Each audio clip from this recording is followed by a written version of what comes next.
মহিলাদের voter card কীভাবে transfer করবেন। ধরুন মহিলাদের ভোটার কার্ড বাবার ঠিকানায় রয়েছে, সেই ঠিকানা থেকে আপনি ভোটার কার্ডটিকে স্বামীর ঠিকানায় ট্রান্সফার করতে চাইছেন। তো অনলাইনের মাধ্যমে কীভাবে আবেদন করবেন, অনলাইনে আবেদন করার সময় কী কী ডকুমেন্টস আপনাকে আপলোড করতে হবে, কী কী ডিটেলস আপনি ইনপুট করবেন এবং কতদিনের মধ্যে এই ভোটার কার্ড ট্রান্সফার হয়ে স্বামীর ঠিকানায় হয়ে যাবে এবং অ্যাপ্লাই করার পর হার্ড কপি কোথায় জমা দেবেন, কি করতে হবে, সমস্ত ডিটেলস আমার এই ভিডিওর মাধ্যমে আজকে আপনাদেরকে স্টেপ বাই স্টেপ দেখিয়ে দেবো। ভিডিওটি না টেনে প্রথম থেকে শেষ পর্যন্ত দেখুন, আপনারা নিজেরাই নিজেদের মোবাইল থেকে অনলাইনের মাধ্যমে ভোটার কার্ড ট্রান্সফার করতে পারবেন।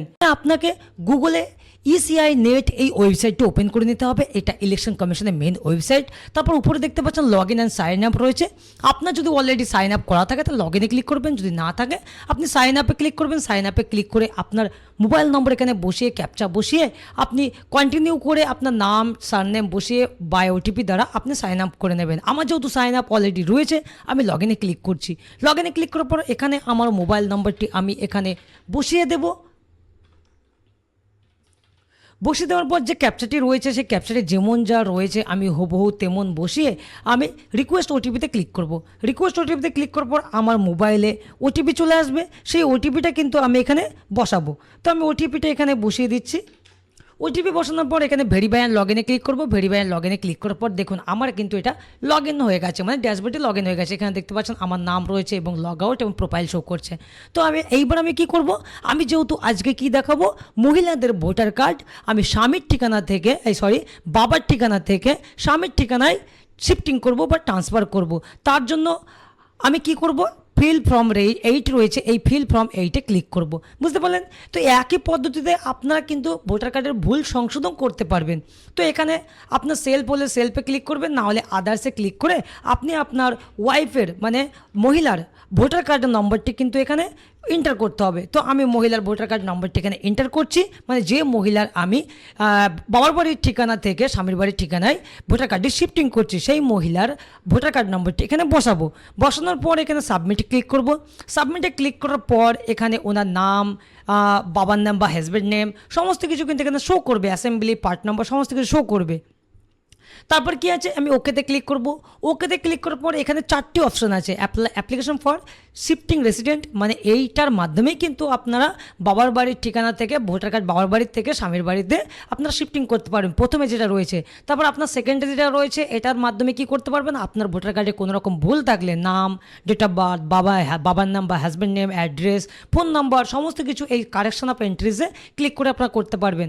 আর থার্ডে কি রয়েছে, issue of replacement EPIC without correction, মানে আপনাদের যদি ভোটার কার্ড নষ্ট হয়ে যায় বা হারিয়ে যায় এই ইস্যু অফ রিপ্লেসমেন্ট করে আপনারা কিন্তু বাইপোস্টের মাধ্যমে একটি ভোটার কার্ড আপনারা অর্ডারও করতে পারেন। তো আমি কি করব, শিফটিংয়ে অফ রেসিডেন্সে ক্লিক করব। এই শিফটিং অফ রেসিডেন্স যেহেতু আমি বাবার বাড়ির ঠিকানা থেকে স্বামীর বাড়ির ঠিকানায় ভোটার কার্ডটি ট্রান্সফার করছি, বুঝতে পারলেন? এবার নিচে 2টি অপশন আসবে, উইদিন অ্যাসেম্বলি কনস্টিটিউয়েন্সি, মানে একই অ্যাসেম্বলিতে যদি হয় তাহলে আপনি প্রথমটা সিলেক্ট করবেন। যদি আপনার একই অ্যাসেম্বলি মানে আপনার ওয়াইফের ভোটার কার্ড যেটা রয়েছে অলরেডি যেটা রয়েছে এবং স্বামীর ভোটার কার্ড যেটা রয়েছে একই অ্যাসেম্বলি হলে আপনারা within same assembly constituency select করবেন। যদি উইদাউট অ্যাসেম্বলি মানে অন্য অ্যাসেম্বলি হয়, মানে ওয়াইফের ভোটার কার্ড আলাদা অ্যাসেম্বলিতে, আপনি স্বামীর ভোটার কার্ড আলাদা অ্যাসেম্বলি, তাহলে উইদাউট অ্যাসেম্বলি কনস্টিটিউয়েন্সি সিলেক্ট করতে হবে, আউটসাইড অ্যাসেম্বলি, বুঝতে পারলেন? তো আমি প্রথমটা সিলেক্ট করব যেহেতু একই অ্যাসেম্বলিতে বিধানসভার মধ্যেই রয়েছে অন্য গ্রামে। তো আমি এটা প্রথমটা সিলেক্ট করলাম। প্রথমটা সিলেক্ট করে আমি ওকেতে ক্লিক করব। ওকেতে ক্লিক করার পর এইবার আপনি কি করবেন, এখানে আপনার স্টেট, ডিস্ট্রিক্ট, আপনার অ্যাসেম্বলি কনস্টিটিউয়েন্সি শো করবে। তো এখানে কিছু চেঞ্জ করতে পারবেন না। তারপর নেক্সটে ক্লিক করবেন। নেক্সটে ক্লিক করার পর এখানে আপনার আধার কার্ড নাম্বারটি বসাবেন। আধার কার্ড নাম্বারটি না বসালেও চলবে, তো বসানোই ভালো, এবং আপনার মোবাইল নাম্বারটিও বসাতে পারেন। তো আমি এগুলো বসাচ্ছি না, আপনি কিন্তু বসিয়ে নেবেন, বুঝতে পারলেন? আমি জাস্ট দেখিয়ে দিচ্ছি আপনাদের। তারপর আমি নেক্সটে ক্লিক করব। নেক্সটে ক্লিক করার পরে এখানে বলছে submit application for tick any of the following, আপনি কি কারণে আপনি করতে চাইছেন। অলরেডি আমি শিফটিং চুজ করে নিয়েছি, এখানে শিফটিং হয়ে আছে, এখানে কোনো কিছু হাত দেবো না, মানে এটা সিলেক্ট হবেও না যেহেতু আমি প্রথমে শিফটিং অফ রেসিডেন্স সিলেক্ট করে নিয়েছি। এইবার আসুন application for shifting of residence, আপনি কোন অ্যাড্রেসে শিফটিং করতে চাইছেন, মানে আপনি বাবার বাড়ি মহিলা, যেহেতু আপনি বাবার বাড়ির অ্যাড্রেস থেকে স্বামীর বাড়ির অ্যাড্রেসে আপনার ভোটার কার্ডে শিফটিং করতে চাইছেন। তো স্বামীর যে ভোটার কার্ড রয়েছে সেই ভোটার কার্ডের পিছনে যে অ্যাড্রেস রয়েছে, স্বামীর বাড়ির যে অ্যাড্রেস রয়েছে, আপনার স্বামীর বাড়ির অ্যাড্রেস কিন্তু এই ঘরগুলোতে পুরোটাতেই আপনাকে বসাতে হবে। বুঝতে পারলেন? আপনার স্বামীর বাড়ির অ্যাড্রেসে, মানে যে অ্যাড্রেসে আপনি শিফটিং করতে চাইছেন, ধরুন আপনার স্বামীর বাড়ি ছাড়ুন, আপনি পুরো ফ্যামিলি নিয়ে এক গ্রাম থেকে আরেক গ্রামে শিফটিং হয়েছেন, সেই ক্ষেত্রে কিন্তু আপনি যে জায়গাতে শিফটিং করতে চাইছেন, যে গ্রামে শিফটিং হতে চাইছেন, সেই অ্যাড্রেসটা কিন্তু এখানে বসাতে হবে। বুঝতে পারলেন? একই কনসেপ্টে। তো আপনি যেহেতু মহিলা, আপনি বাবার বাড়ির ঠিকানা থেকে বা স্বামীর বাড়ির ঠিকানায় করতে চাইছেন, তো স্বামীর ঠিকানাটা এখানে বসাতে হবে। তো আমি এখানে স্বামীর ঠিকানাটা বসিয়ে নিচ্ছি। বসিয়ে নেওয়ার পর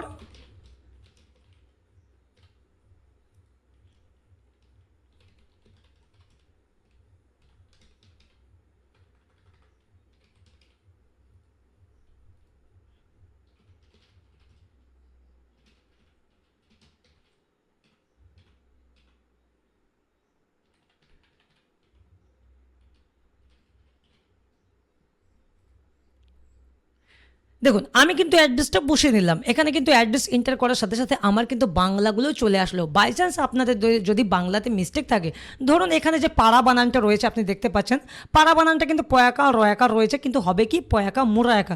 তো আমি রয়াকাটা কেটে দিয়ে আমি এখানে যে ভার্চুয়াল কিবোর্ড রয়েছে এটা নিলাম, এবং এখানে আমি আল্ট মেরে আমি মুরা নিলাম, তারপর আমি আবার আল্ট মেরে এখানে যে আকার রয়েছে আকারটা নিলাম। তাহলে দেখুন পয়াকা মুরায়াকা হয়ে গেল। তো আপনারা এইভাবে ভার্চুয়াল কিবোর্ড দ্বারা বাংলাটা ঠিক করে নিতে পারবেন। বাদ বাকি আমার সমস্ত কিছু ঠিক রয়েছে। তারপর আমি এখান থেকে ডিস্ট্রিক্টটা চুজ করে নিচ্ছি। এইবার আসুন একটু নিচে, এইবার নিচে এখানে দেখুন ডকুমেন্টস নেম। আপনি যে অ্যাড্রেসে শিফটিং করতে চাইছেন সেই অনুপাতে আপনাকে কিন্তু একটা ডকুমেন্টস আপলোড করতে হবে। ধরুন এখানে ইলেকট্রিক গ্যাস, আধার কার্ড, আপনার আধার কার্ড যদি স্বামীর ঠিকানায় হয়ে থাকে আপনি আধার কার্ড দিতে পারেন। তারপর কারেন্ট পাসবুক, স্বামীর ঠিকানায় যদি কারেন্ট পাসবুক হয়ে থাকে দিতে পারেন, যদি ইন্ডিয়ান পাসপোর্ট থাকে দিতে পারেন। তো এক্সেসটা ডকুমেন্টস দিতে পারেন, এবং এনি আদার ডকুমেন্টস, ধরুন আপনার কোনো ডকুমেন্টসের স্বামীর ঠিকানা নেই, সেই ক্ষেত্রে আপনি একটা পঞ্চায়েত থেকে লিঙ্কেজ সার্টিফিকেট বা পঞ্চায়েতের কোনো রেসিডেন্স সার্টিফিকেটও আপনি স্বামীর ঠিকানায় তুলে সেটা কিন্তু আপলোড করতে পারেন। আপনার ম্যারেজ সার্টিফিকেট যদি থাকে ম্যারেজ সার্টিফিকেট দিতে পারেন, এটা কিন্তু খুবই ভাইটাল জিনিস। ম্যারেজ সার্টিফিকেটটা খুবই গ্রান্টেড, ম্যারেজ সার্টিফিকেট দিতে পারেন। বুঝতে পারলেন? আধার কার্ড হলে আধার কার্ড দিতে পারেন স্বামীর ঠিকানায়। তো যদি আপনার ম্যারেজ সার্টিফিকেট থাকে, আধার কার্ড থাকে বা লিঙ্কেজ সার্টিফিকেট থাকে, তাহলে প্রত্যেকটা তিনটে ডকুমেন্টসই একসঙ্গে পিডিএফ করে, বা আপনার দুটি ডকুমেন্টস আছে দুটি ডকুমেন্টস একসঙ্গে পিডিএফ করে এখানে আপলোড করে দেবেন। একই ফাইলে পিডিএফ করবেন, তাও কত এমবির মধ্যে? এই 2 এমবির মধ্যে আপনাকে একটা পিডিএফ বা জেপিজি জায়গাটা ফরম্যাট করে আপলোড করতে হবে। তো আমি এখান থেকে অ্যানি আদার ডকুমেন্ট সিলেক্ট করে আমি এখানে দিলাম ম্যারেজ সার্টিফিকেট। কি লিখলাম? Marriage certificate. তো আমি এখানে ম্যারেজ সার্টিফিকেট লিখে দিলাম, আপনারাও লিখে নেবেন। বুঝতে পারলেন? তারপর এখান থেকে আমি চুজ ফাইলে অপশানে গিয়ে আমি যে ম্যারেজ সার্টিফিকেট বা লিঙ্কেজ সার্টিফিকেট বা আধার কার্ড আমি স্ক্যান করে রেখেছি সেটা কিন্তু আমি এখান থেকে আপলোড করে দেবো। বুঝতে পারলেন? আমার কিন্তু আপলোড কমপ্লিট। এইবার আমি নেক্সটে ক্লিক করব। নেক্সটে ক্লিক করার পর কী আসছে? প্লেস আসছে। এবার দেখুন কোন প্লেস বসাবেন? আপনার হাজব্যান্ডের প্লেস বসাবেন। যেহেতু আপনি আপনার বাবার বাড়ির ঠিকানা থেকে হাজব্যান্ডের ঠিকানা শিফটিং করছেন, সেহেতু আপনার হাজব্যান্ডের প্লেসটা বসাতে হবে। আমি এখানে হাজব্যান্ডের প্লেসটা এখানে বসিয়ে দিচ্ছি। বসানোর পর আমি কিন্তু আবার নেক্সটে ক্লিক করব। নেক্সটে ক্লিক করার পর এখানে যে ক্যাপচাটি রয়েছে এই ক্যাপচাটি কিন্তু এখানে বসাতে হবে। ক্যাপচাটি একবারে নেবে না, আমি একবার রিফ্রেশ করে নিচ্ছি। রিফ্রেশ করে নিয়ে ক্যাপচাটি আমি এখানে বসিয়ে দিচ্ছি। ক্যাপচাটি হুবহু যেমন রইবে সেইভাবে বসাতে হবে, এবং আমি এখানে প্রিভিউ অপশানে ক্লিক করব। প্রিভিউ অপশানে ক্লিক করার পর আমার ডিটেলস সমস্ত কিছু শো করবে এবং অ্যাড্রেসটাও শো করবে। বাই চান্স অ্যাড্রেস যদি আপনার কোনো কারণে মিস্টেক হয়ে থাকে, এখানে স্পেলিং আপনি ভুল এন্টার করেছেন, আপনি সেই ক্ষেত্রে নিচে এসে এখানে যে কিপ এডিটিং রয়েছে এই কিপ এডিটিংয়ে ব্যাক গিয়ে সেটাকে সঠিক করে আবার আপনি এখানে আসতে পারবেন। ওকে, তো আমার যেহেতু কোনো কিছু ভুল নেই, আমার সঠিক রয়েছে, তো এইবার কি করব? ই সাইন অ্যান্ড সাবমিটে ক্লিক করতে হবে। একটা কথা হচ্ছে, আপনার আধার কার্ডের সঙ্গে, মানে যে মহিলা শিফটিং করছে ওই মহিলার আধার কার্ডের সঙ্গে অবশ্যই ফোন নম্বর লিঙ্ক থাকতে হবে, তবেই কিন্তু এটা ই সাইন সাবমিট হবে, মানে এই ফর্ম ফিল আপ তবেই কিন্তু কমপ্লিট হবে। বুঝতে পারলেন? তো আমি এখানে ই সাইন অ্যান্ড সাবমিটে ক্লিক করছি। ই সাইন অ্যান্ড সাবমিটে ক্লিক করার পর ইয়েস অপশান আসবে, ইয়েসে ক্লিক করব।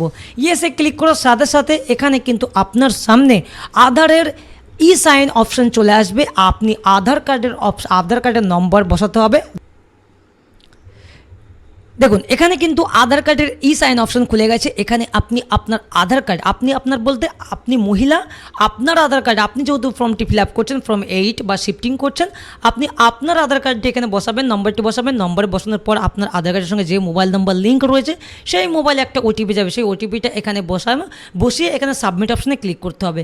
সাবমিট অপশনে ক্লিক করার সাথে সাথে কিন্তু আপনার ফর্ম জেনারেট বা সাকসেসফুলি হয়ে যাবে। দেখুন আমার কিন্তু ফর্ম সাকসেসফুলি হয়ে গেছে এবং এখানে ডাউনলোড অ্যাকনোলেজমেন্ট দিয়ে দিয়েছে এবং এখানে রেফারেন্স নাম্বার দিয়েছে।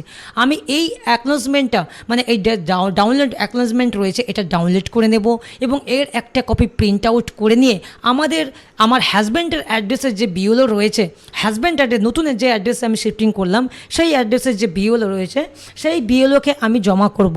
বিওলো জমা নিয়ে দেবে, ভেরিফাই করে দেবে, তারপর কিন্তু আমার এই ভোটার কার্ডটি বাবার বাড়ির ঠিকানা থেকে স্বামীর বাড়ির ঠিকানায় কিন্তু শিফট হয়ে যাবে বা ট্রান্সফার হয়ে যাবে। বন্ধুরা আরেকটা কথা হচ্ছে, আপনার যদি বিএলও জমা না নেয়, আপনি বিএলওর থেকে সাইন বা ভেরিফাই করে আপনি কিন্তু ডাইরেক্টলি বিডিও অফিসে জমা দিতে পারেন, মানে ব্লকে, বুঝতে পারলেন। আর যদি কখনও আপনার হিয়ারিংয়ের ডাক আসে তাহলে আপনার সমস্ত ডকুমেন্টস নিয়ে আপনাকে কিন্তু হিয়ারিং করতে হতে পারে। তো বন্ধুরা এই ছিল আজকের ভিডিও, কিভাবে মহিলাদের ভোটার কার্ড বাবার বাড়ির ঠিকানা থেকে, অলরেডি যে মহিলাদের ভোটার কার্ড রয়েছে সেই ভোটার কার্ডগুলো কীভাবে বাবার বাড়ির ঠিকানা থেকে স্বামীর বাড়ির ঠিকানায় শিফটিং বা ট্রান্সফার করতে হবে। আপনারা দেখলেন এইভাবে আপনারা আপনাদের ভোটার কার্ডটিকে স্বামীর বাড়ির ঠিকানায় বাবার বাড়ির ঠিকানা থেকে স্বামীর বাড়ির ঠিকানায় ট্রান্সফার করতে পারবেন। তো বন্ধুরা আমার ভিডিও যদি ভালো লাগে অবশ্যই চ্যানেলটিকে সাবস্ক্রাইব করবেন, ভিডিও লাইক শেয়ার করবেন। ভালো থাকবেন, সুস্থ থাকবেন।